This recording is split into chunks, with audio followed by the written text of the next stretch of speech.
A man's refusal to give up his seat on an overbooked United Airlines flight led to a disturbing scene Sunday that has travelers up in arms over airline policies. The Department of Transportation said it will review the incident, in which a passenger was forcibly removed from the Louisville, Kentucky-bound United Flight 3411 at Chicago O'Hare International Airport. The incident has prompted one security officer's suspension and created a publicity nightmare for United. Several passengers recorded the incident on their phones and posted video on social media showing 3 Chicago Department of Aviation security officers dragging the man, who has not been identified, down the aisle by the arms and legs while other passengers shout in protest. He continued to resist after he was removed and ran back onto the airplane, face bloodied from the encounter. "It was very traumatic," passenger Jade Kelly said. She did not witness the entire event, but she said the sound of the screams still haunt her. "It was horrible. I had trouble sleeping last night and hearing the video again gives me chills."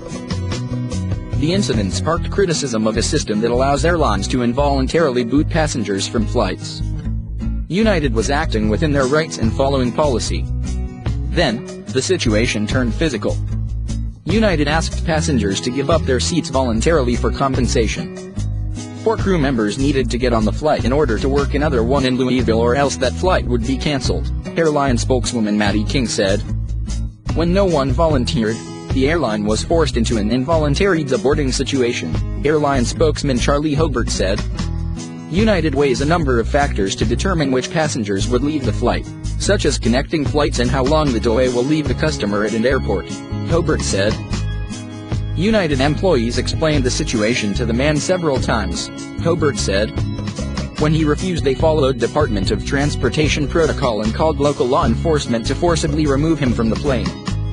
Passenger Tyler Bridges said the request for volunteers came after everyone had boarded.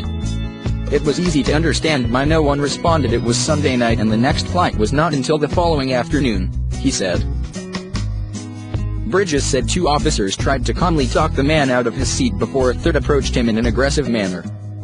The officer told him he had to get off the plane, and when he resisted, the officer grabbed him out of his seat and carried him out with the other officers. The man hit his head on an armrest, Bridges said. He yelled that he was a doctor and that he was being profiled for being Chinese. The scene left everyone unsettled, including children who started crying, Bridges said. "It was pretty shocking that it got to the level that it got to. In part that's the man's fault. When the police came on, he shouldn't have resisted, he should have just left. But it was a pretty unbelievable scene with them grabbing him and pulling off," he said. Overbooking is not illegal, and most airlines do it in anticipation of no-shows, according to the U.S. Department of Transportation. If no one volunteers, the airline can select passengers for removal based on criteria such as check-in time or the cost of a ticket, according to the U.S. Department of Transportation's fly rights. In an internal memo, CEO Oscar Munoz said the crew members approached the gate agents after the flight was fully boarded and said they needed to board the flight. They sought volunteers before commencing involuntary denial of boarding process, offering up to $1,000 in compensation. When approached, the passenger raised his voice and refused to comply with crew member instructions, Munoz said. He grew more disruptive and belligerent with each request, leaving agents with no choice to call security officers. He continued to resist even after he was removed, running back into the plane, Munoz said. Passengers shot video of him with blood streaming down his face. "Our employees followed established procedures for dealing with situations like this. While I deeply regret this situation arose, I also emphatically stand behind all of you, and I want to commend you for continuing to go above and beyond to ensure we fly right," he said. "I do, however, believe there are lessons we can learn from this experience, and we are taking a close look at the circumstances surrounding this incident."